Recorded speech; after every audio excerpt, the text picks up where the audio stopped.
Fréquence Évasion, Midi-Pyrénées, Languedoc-Roussillon, Provence-Alpes-Côte d'Azur. En quête de stars, sur Fréquence Évasion, les invités se racontent, s'expriment en toute liberté. Stars d'hier, d'aujourd'hui ou de demain, c'est dans quelques instants sur Fréquence Évasion. Loisirs, culture, environnement, économie. Sur Fréquence Évasion, l'info dans le Sud est sans limite. Fréquence Évasion, la culture du Grand Sud. Vous écoutez Fréquence Évasion, nous allons parler radio dans quelques instants en compagnie de Carole Chabrier qui a eu la gentillesse de bien vouloir accepter de participer à l'une de nos émissions sur Fréquence Évasion. Carole Chabrier, vous avez fait votre carrière sur Radio Monte-Carlo, sur RMC en compagnie de Léon et Jean-Pierre Foucault, mais précisons également que vous avez fait beaucoup de télévision. Pratiquement le même nombre d'années en radio, en télé qu'en radio, mais la télé, je l'ai divisée en trois, entre Rome, Paris et Monte-Carlo. Alors comment êtes-vous arrivé à Monte-Carlo et à Radio Monte-Carlo ? Écoutez, d'abord j'ai fait le conservatoire de musique à 8 ans. À 10 ans, j'ai commencé la danse classique. À 14 ans, je suis allée faire du théâtre amateur. À Monaco, il y a un organisme qui s'appelle le Studio de Monaco. Et j'ai commencé, j'ai joué donc là, j'ai appris en tout cas, j'ai joué aussi tous les classiques, les grandes coquettes, les femmes savantes, pratiquement, j'allais dire tous, non, beaucoup de Molière.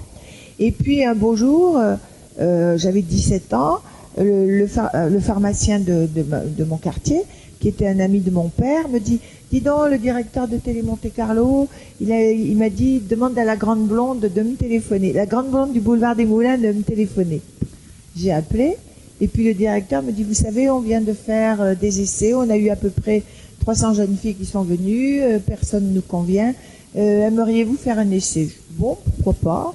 J'y suis allée, il m'a dit « Est-ce que vous pouvez commencer ce soir ?»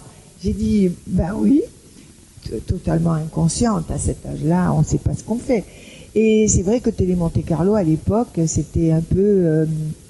on faisait tout. Et je dois dire que je les remercie parce que je faisais tout. Je faisais les interviews, je faisais donc l'annonce speakerine, mais tout, puisqu'on n'était que deux. Alors, il fallait tout faire. Je faisais mon décor, je mettais des tableaux, je me faisais prêter des fauteuils. Enfin, il fallait tout faire. Et finalement, c'est au pied du mur qu'on voit le maçon. Si vous voulez, j'ai appris le métier comme ça, sur le tas. Voilà. Je suis une femme de terrain. Alors à l'époque, il y avait des émissions phares, des émissions cultes, toute une équipe, toute une ambiance. Ah oui, bien sûr. Moi, je suis arrivée, si je dis l'année, tout le monde va dire qu'est-ce qu'elle vieille, ce qui est vrai, mais bon. Je suis arrivée en 62 et Foucault est arrivé en 65. Il a gagné le concours des jeunes animateurs avec Patrick Topalov et il est arrivé, donc il a fait juillet, août, septembre avec Patrick et moi. Le week-end, on faisait les samedis, dimanches. Et puis, il est parti, s'est fait virer parce que bon, les jeunes, on était là, on n'était pas là. Il y avait quand même des équipes qui étaient déjà en place depuis longtemps. Et puis, Foucault est monté sur Paris avec Topalov et il a fait le 5-7 sur Europe 1. Et c'est en 68 qu'il est revenu et qu'il est resté 20 ans. Et on a travaillé 20 ans ensemble. Voilà. Cette première rencontre avec Jean-Pierre Foucault, comment ça s'est passé ? De toute façon, on était très inconscients, mais il était déjà très drôle. Et alors Patrick Topalov, c'était un gars extraordinaire. On s'est retrouvés donc, on nous a donné les week-ends puisque les grilles étaient faites. Et on s'est retrouvés les week-ends, ils faisaient des pirouettes, ils disaient n'importe quoi, moi aussi d'ailleurs. Mais c'était drôle, et puis c'était des jeunes.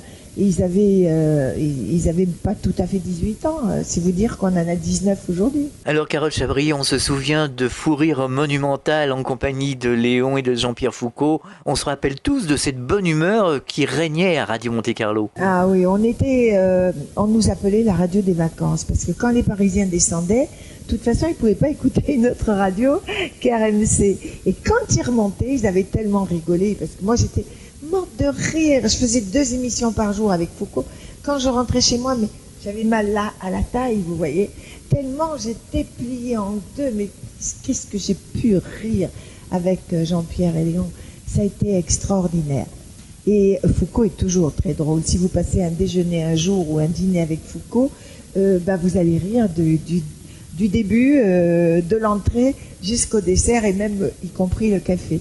C'est des garçons, surtout Foucault. Foucault est très drôle. Léon est plus sérieux. C'était notre réalisateur au départ. Puis après, Foucault ayant besoin de personnages. Moi, j'étais la vieille. Léon était l'alcoolique. Et il y avait une chanson aussi qui avait été réalisée en votre nom sur RMC. C'était Carole Chabrier. C'est sur RMC. Mais il m'appelait aussi Carole Chaviré. Et quand on faisait les émissions en extérieur, on arrivait sur le podium et tous les 2-3 premiers rangs, c'était les enfants. Et alors quand j'arrivais, Carole Chaviré, Carole Chaviré. Alors bon, voilà, bon, ça c'est Foucault. Il a toujours eu besoin de créer des personnages. Et puis, c'était quand même très très drôle. Et on a passé 20 ans ensemble, 20 ans. Je ne sais pas ce que c'est que me fâcher ou avoir eu un mot en 20 ans avec Foucault. Jamais. C'est un garçon d'un caractère égal, posé, sérieux et en même temps drôle. Pour moi, il a été plus qu'un copain, plus qu'un ami, il a été un frère. J'ai eu ma fille qui avait dégringolé tous les escaliers à l'âge de 4 ans, qui a fait une tumeur à la jambe. Il s'est occupé de tout, du chirurgien, de l'hôpital. Il a veillé ma fille, parce que moi j'étais à Paris, je faisais réponse à tout midi, minuit. Il m'a envoyé un avion. Il a veillé ma fille toute la journée de l'opération et tout. C'est un type que j'aime. D'ailleurs, Claire Cardel, que nous avons eu au micro de Fréquence Évasion, nous parlait de Jean-Pierre Foucault et de son action pour C'est Jérôme. Oui, c'est vrai. Mais je dois dire aussi que dans notre métier, contrairement à ce qu'on raconte, je n'ai toujours rencontré que des vedettes adorables, toujours humaines. Je pense que le fait d'être toujours dans une bonne ambiance, de rire tout le temps, de gagner sa vie gentiment, personne n'est vraiment milliardaire, sauf quelques-uns. Mais disons que quand vous n'avez pas trop de soucis, c'est vrai que vous avez envie de vous occuper des autres. Par exemple, Claude François, on avait un petit garçon qui allait mourir d'un cancer à Nice, et son rêve, c'était de rencontrer Claude François. Et Jean-Pierre l'a dit à Claude, et Claude est arrivé immédiatement avec son avion, avec des nounours en peluche. Le petit devait avoir 7-8 ans, avec plein de cadeaux. Ça a été le plus beau jour de la vie de cet enfant, dont nous avons appris la mort quelque temps après. Et c'est vrai que les gens regardaient Coluche avec les Restos du Cœur. C'est vrai qu'on a envie, parce que peut-être on fait un métier qui nous plaît, parce qu'on est heureux, parce que bon, avec tous nos soucis aussi, parce que quand on a des enfants, je dois dire que bon, la vie, c'est aujourd'hui c'est bien, demain c'est pas bien.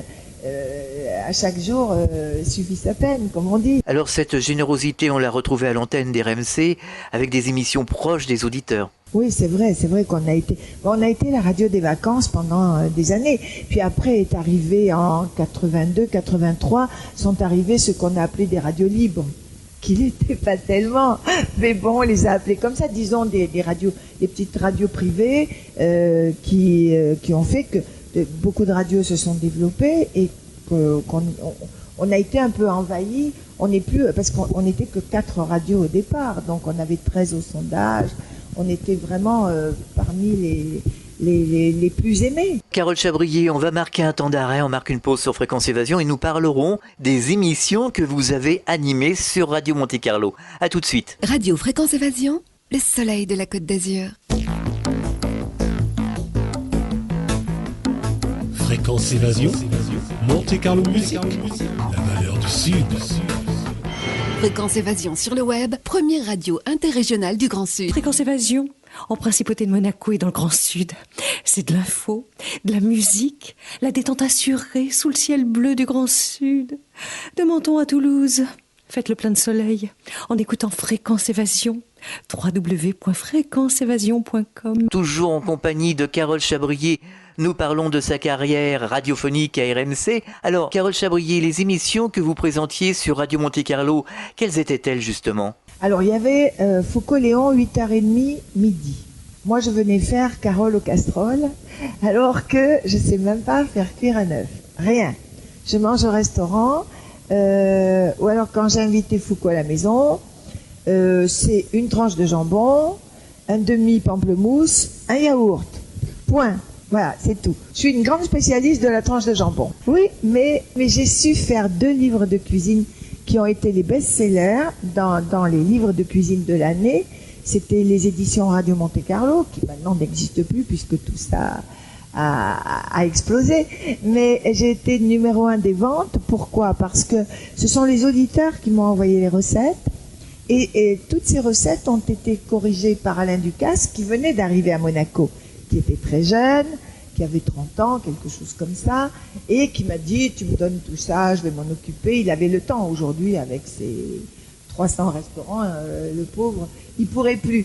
Mais là, il avait que son restaurant à Monaco, j'allais déjeuner avec lui, dans la cuisine, en bas, bien sûr, avec tout le personnel, et puis il me disait, bon, tu me les laisses, je vais t'arranger ça.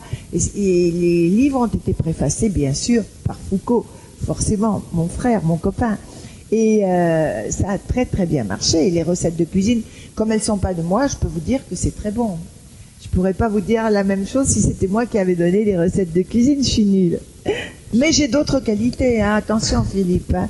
Faut pas dire elle est nulle partout. Je fais des trucs très très bien. Je suis une femme j'aime bien la décoration à la maison. Ma maison est une petite merveille. Pas de meubles chers, pas de tableaux chers, mais tout ce que j'ai, c'est mignon. Alors comment préparait-on les émissions à RMC? Ah, mais attends, j'ai pas parlé de Chercher le disque, qui a été un des plus grands succès de Radio Monte Carlo. On a donné des sommes folles, parce que ça montait très vite, et ça a été un immense succès. Vous pouvez demander à n'importe quelle personne dans la rue qui écoutait RMC, on vous dit Chercher le disque.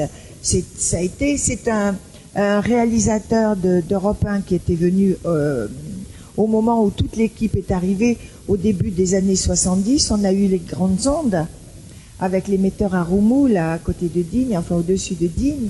Et à ce moment-là, on a pu prendre une grande partie de la France. Et on a un réalisateur, Stéphane Bagnesi, qui est arrivé d'Europe numéro 1. Et c'est lui qui a trouvé cette idée de chercher le disque. Et il était notre réalisateur. Et Foucault et moi, non, Léon n'était pas là. Et Foucault et moi, on a présenté cette émission tous les après-midi. En fait, finalement, RMC, c'était toute une aventure. Ah oui. Mais c'est comme ça qu'on a fait avec Foucault et Léon. On faisait tous les mercredis matins l'émission sur le Vieux-Port à Marseille. Le jeudi matin, on faisait La Part-Dieu à Lyon. On allait à Bordeaux. On avait des studios un peu partout, à Grenoble, à Paris, bien sûr. On avait 3 immeubles à Paris. On avait Nîmes, on a fait le mariage de Mourouzi à Nîmes, dans les jardins. Comment s'appellent les jardins de Nîmes? Les jardins de la Fontaine. Voilà, les jardins de la Fontaine. Là, on a fait le mariage de Mourouzi avec un monde fou. Voilà, puis ils ont disparu tous les deux. C'était vraiment mes amis, Véronique et Yves. Voilà, mais c'est des souvenirs dans toute la France. Alors, il nous manquait le Nord. Le Nord nous écoutait très peu. Et puis le haut de l'Est, on allait jusqu'à Nancy, mais pas plus haut, mais quand même. On avait un peu Strasbourg quand même qui nous écoutait aussi, mais après tout le reste était à nous et partout où on passait, ça a été de la folie. On a fait des émissions partout. C'est simple, je connais toute la France. Voilà. Alors comment se passait l'élaboration des émissions sur RMC avec Jean-Pierre Foucault? Comment vous trouviez les idées? Est-ce que ça se passait autour d'une table? Comment ça se passait finalement? Oui, le matin on prend le café tous ensemble. On avait le même bureau tous les trois, Foucault, Léon et moi. On avait le bureau juste à côté du studio. Donc on dit mais je dois dire qu'en dehors du sketch de 8h30, tout le reste, c'est toujours de l'impro. Hein. Moi, je sais pas écrire, alors que maintenant, je fais un journal et j'écris beaucoup et je souffre. J'aime bien l'improvisation. D'abord, je suis bavarde. Et puis, j'ai fait aussi des émissions toute seule. Et là, j'ai reçu un peu tout le monde. On m'avait donné vraiment... je faisais le samedi et dimanche matin, parce que mon directeur m'avait dit, est-ce que, comme j'étais une maman seule, avec un enfant, j'avais vraiment besoin de travailler. Et mon directeur, un jour, m'a dit, vous aimeriez travailler 7 jours sur 7? J'ai dit, d'accord.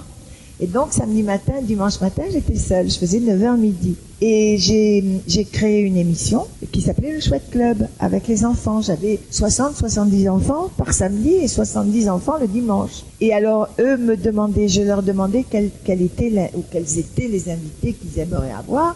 Et on a eu un peu tout le monde. On a eu Beko, on a eu Brassens, on a eu Ventura, on a eu, dans les scientifiques, on a eu Cousteau, Haroun Tazieff, après on a eu les cyclistes, Bernard Hinault, on a eu dans la mer Tabarly. Je vous cite quelques-uns, mais enfin, il y en a eu un paquet. Ça a duré des années. Et j'imagine, Carole Chabrier, que vous devez avoir de nombreux souvenirs. J'ai 2000 émissions enregistrées, ça vous dit ? Il y a de quoi faire un beau bouquin. Hein. Quels ont été les moments que vous avez trouvés les plus magiques au cours justement de ces émissions ? Je dois dire que je dis toujours que j'ai eu beaucoup de chance parce que ça a toujours bien marché, sans souci, sans problème, sans problème. Je pense que j'étais pas trop mauvaise et c'est comme ça que j'ai tenu. Je n'ai que de bons souvenirs et je n'ai qu'un immense regret, c'est que ça se soit arrêté. Vous voyez, je regrette tous ces moments. C'était les extérieurs. On nous a acheté un avion, on a eu un Cessna. On faisait de la pub. Une fois, on a pris 8 avions dans la journée. On s'est pas couché pendant 3 nuits. On faisait de la pub et puis le gars qui payait, il voulait un rendement. Donc on s'est pas couché pendant 3 nuits. Enfin, on était très jeunes. Hein. Aujourd'hui, peut-être que je le ferai encore. On était des passionnés. Voilà. Alors je suppose que des souvenirs, vous devez en avoir sur les événements qui se sont passés ici en Principauté. Oui, de toute façon, et puis c'est nous qui allions à toutes les manifestations de Monaco. Vous savez qu'il y en a des quantités. Par exemple, ce soir, il y a 6 grands galas. Vous vous rendez compte ? 6. Je peux aller qu'à un seul. Donc les autres, j'irai pas. Et c'est vrai que c'est pratiquement tous les soirs comme ça. Les gens qui vous diraient qu'on s'ennuie à Monaco, c'est vraiment qu'ils sortent pas de chez eux, parce qu'il y a vraiment de quoi sortir, s'amuser, voir des choses intéressantes. La culture est vraiment privilégiée à Monaco. Et puis on a une famille princière absolument extraordinaire. Si tout le monde était comme eux dans la vie, ce serait le paradis et nous serions Adam et Ève, le bonheur. Le prince Régnier était très très proche de RMC. Oui, le prince Régnier, chaque fois qu'il avait un discours, c'était d'abord sur Radio Monte Carlo. On a toujours entretenu des rapports très serrés avec la famille princière et on continue, puisque maintenant j'ai un magazine qui est culturel et mondain, puisque quand même à Monaco, sans mondanité, on ne pourrait pas vivre. Il y a un côté très people dans mon magazine, mais il y a aussi un côté très culturel, parce qu'on a des ballets absolument extraordinaires. Jean-Christophe Maillot est formidable. C'est un gars qui a fait connaître ces ballets, parce que les ballets avaient un peu disparu de Monaco. Bon, et c'est la princesse Caroline qui a voulu la recréation des ballets de Monte Carlo. On a un orchestre philharmonique qui est un des meilleurs.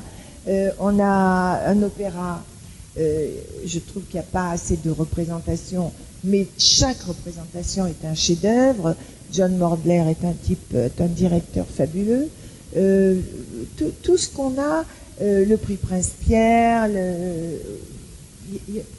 je suis sûrement en train d'oublier plein de choses. Et puis maintenant, le Grimaldi Forum, là on va avoir tout l'été, là je conseille aux gens de venir, parce que chaque été il y a une immense exposition et qui est toujours vraiment de grande classe, de haut niveau.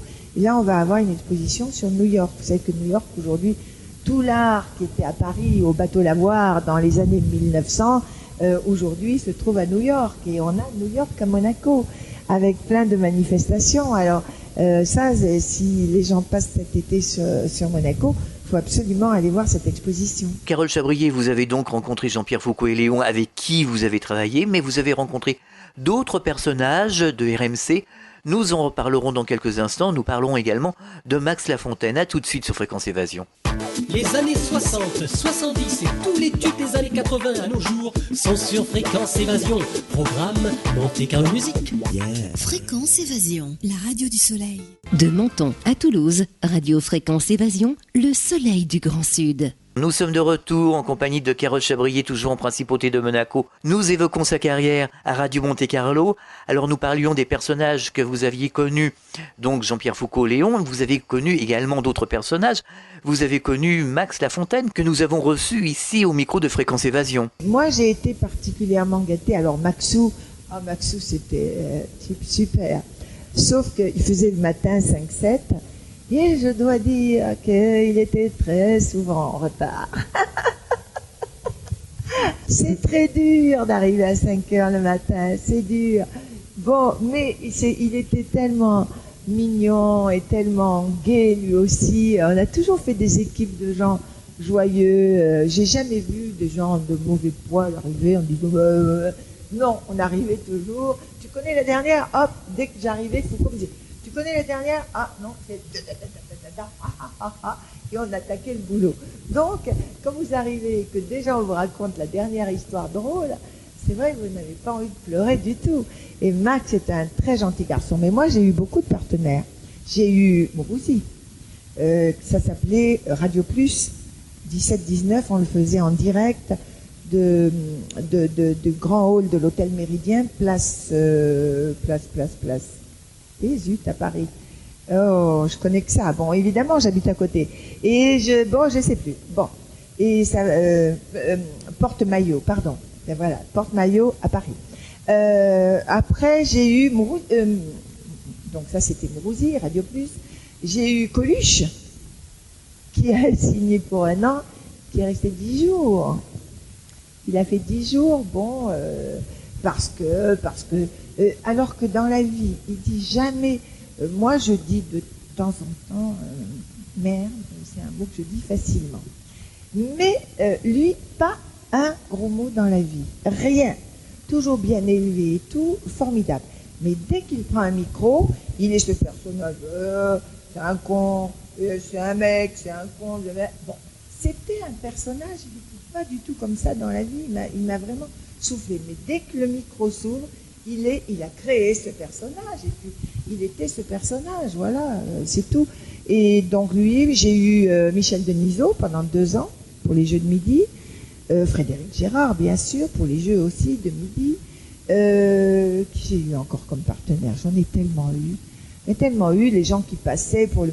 Je faisais tellement d'heures, parce que j'avais besoin de travailler. J'étais tellement fauchée tout le temps, que c'est moi qui travaillais le plus. Ils ont dit, oh là là, mais t'arrêtes pas, t'aimes tellement l'argent à ce point-là. Mais non, mais c'est qu'il en faut. Alors bon, puis en plus, c'est vrai que c'est pas désagréable, c'est pas un métier, c'est un métier qui m'a tellement, que j'aimais depuis que je suis tout enfant. Alors on pourrait parler en quelques mots des anciens locaux d'RMC, les célèbres locaux qui se trouvaient 16 boulevard Princesse Charlotte, ici à Monaco. Alors cet immeuble a été démoli. Moi j'ai été ravie. J'étais ravie parce que chaque fois que je passais devant, j'avais mal au cœur. Ils l'ont démoli, ils font un truc, ils font un hôtel, et moitié hôtel, moitié immeuble. Mais je dois dire que Foucault m'a dit, tu sais, je suis venue à Monaco, je dis, qu'est-ce que tu veux nous faire, tu m'as même pas appelé. Il m'a dit, mais je suis venue chercher un morceau de mur, et je l'ai emmené dans mon bureau à Carry-le-Rouet. Il est venu chercher un morceau de mur.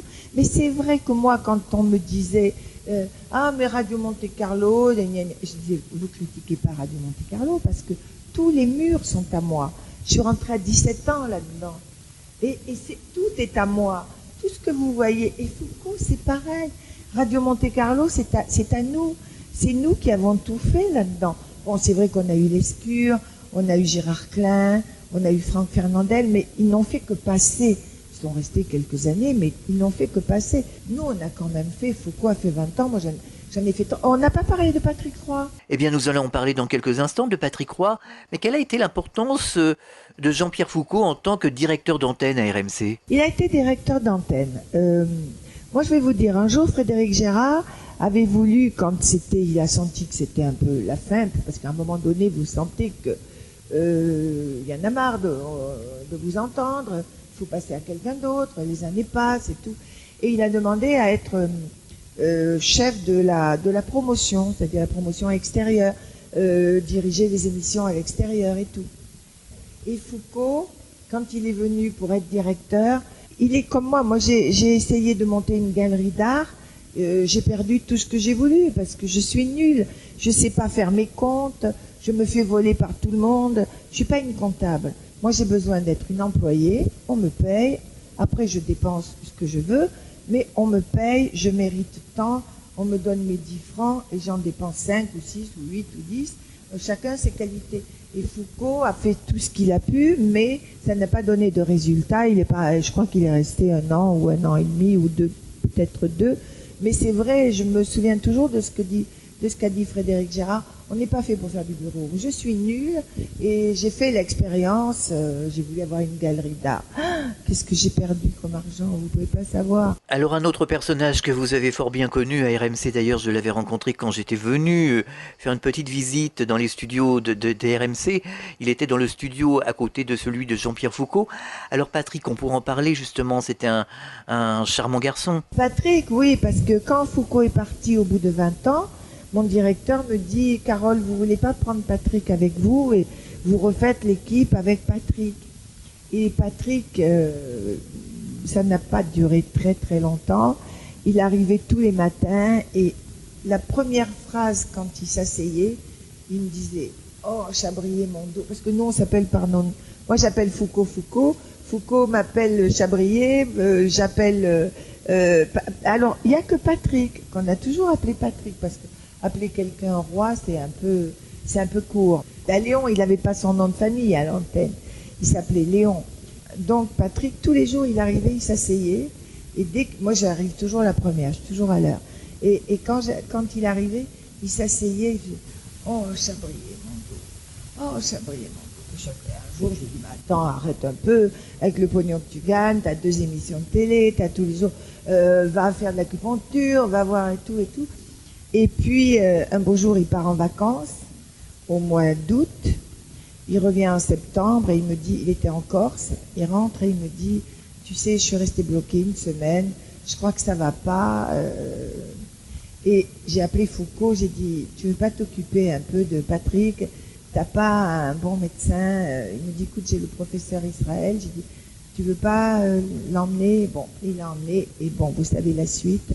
On a perdu Patrick à 40 ans, qui était un garçon adorable, qui était un enfant pauvre. C'était notre chouchou à Foucault et moi, parce que on a une différence, mais pas 100 ans d'écart, mais il était tellement un fils unique, gâté par ses parents, mais gentil, jamais une méchanceté pour qui que ce soit. C'est un enfant et qui nous faisait toutes les minettes. Quand on allait, Foucault a toujours plu aux mamans et aux mamies.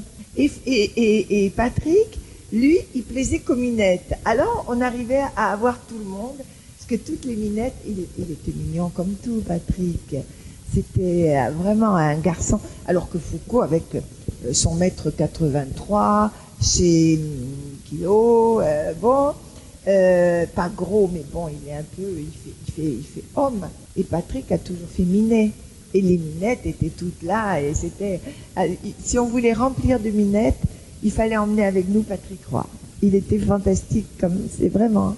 Alors Carole Chabrier, vous avez également gardé de bons contacts avec les vedettes qui participaient aux émissions d'RMC. Oui, et puis même avec les vedettes, j'ai gardé de très bons contacts.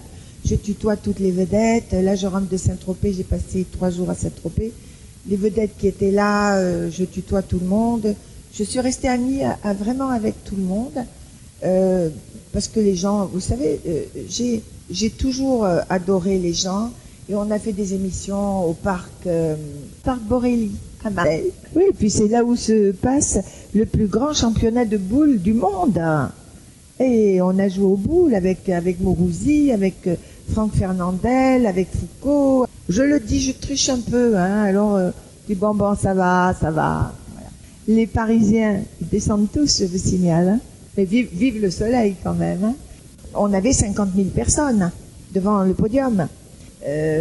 Moi, je connais à Marseille, je connais tous les copains de Jean-Pierre, parce que tous les copains de classe sont devenus mes copains. Alors tous les copains de Foucault, je les connais tous. Et quand on allait à Marseille, c'était des grandes bouffes avec tous ces copains, et qui sont certaines personnes connaissent aujourd'hui, qui ont bien réussi aussi dans leur métier.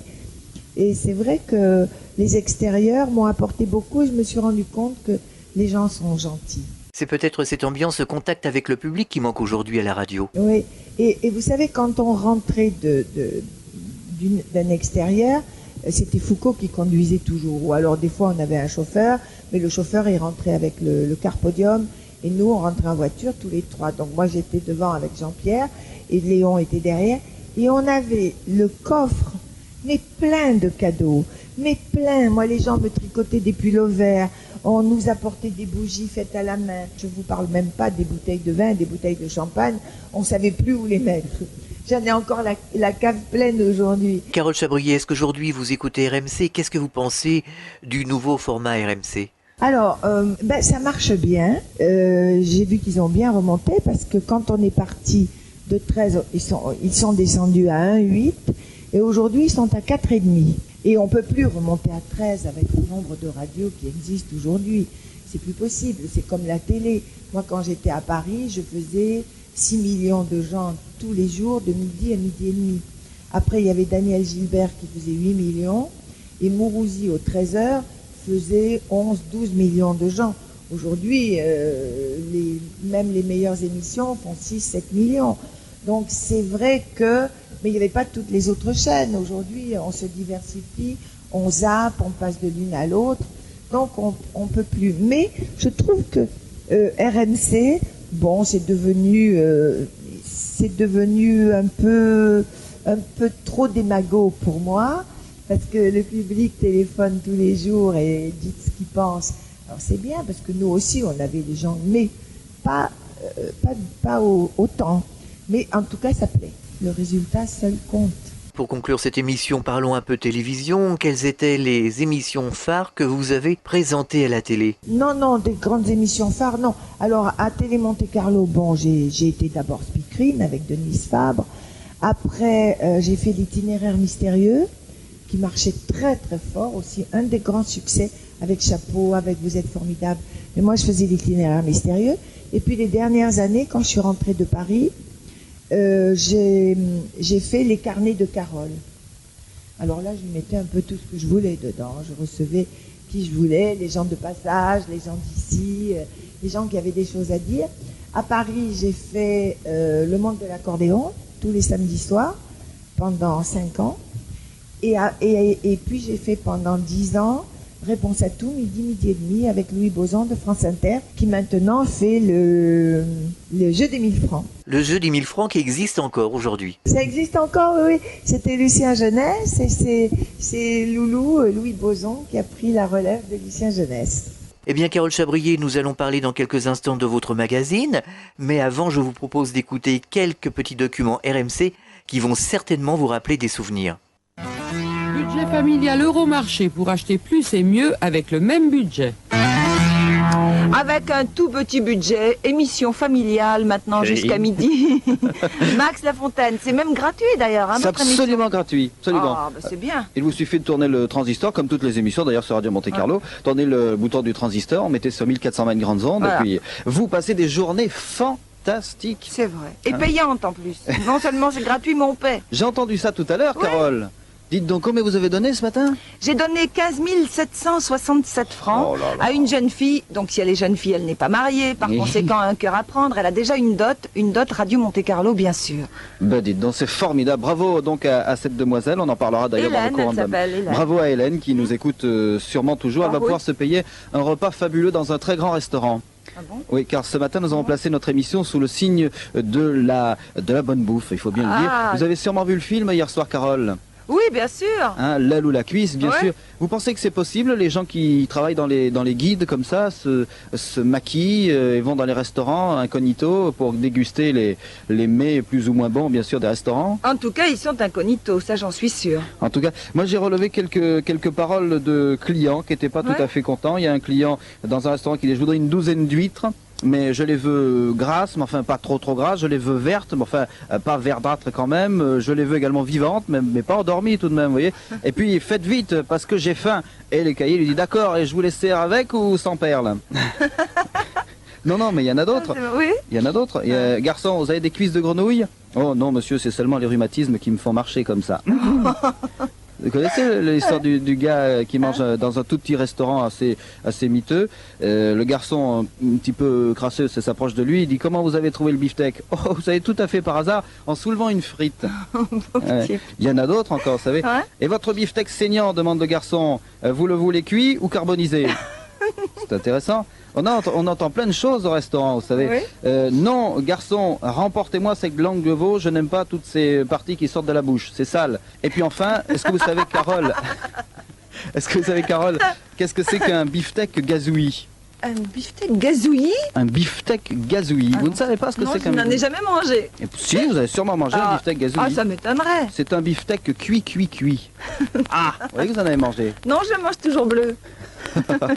Bon, Carole, Harry, là, hein. Ouais. Sérieusement, Carole, ouais. On voit effectivement dans le film, à la fin du film, la victoire quand même de la bonne cuisine. Ah. Et nous avons voulu savoir, sérieusement, je le répète, si de nos jours et dans la réalité, comment se porte la cuisine. C'est la question d'ailleurs que nous avons posée à un grand chef de cuisine qui s'appelle Raymond Thuillier et que je vous propose d'écouter. Alors Raymond, y a-t-il de la bonne ou de la mauvaise cuisine?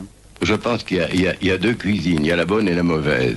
Vous, Raymond, c'est la bonne cuisine. Alors, est-ce que les Français savent toujours bien manger? Et surtout, est-ce qu'ils apprécient et prennent le temps de manger? Oui.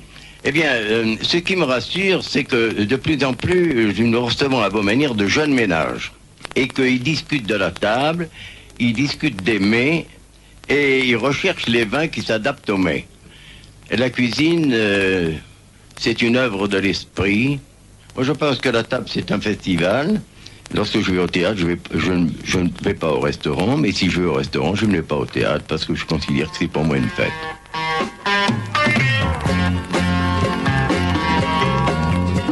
Ah, qu'est-ce que c'est bon?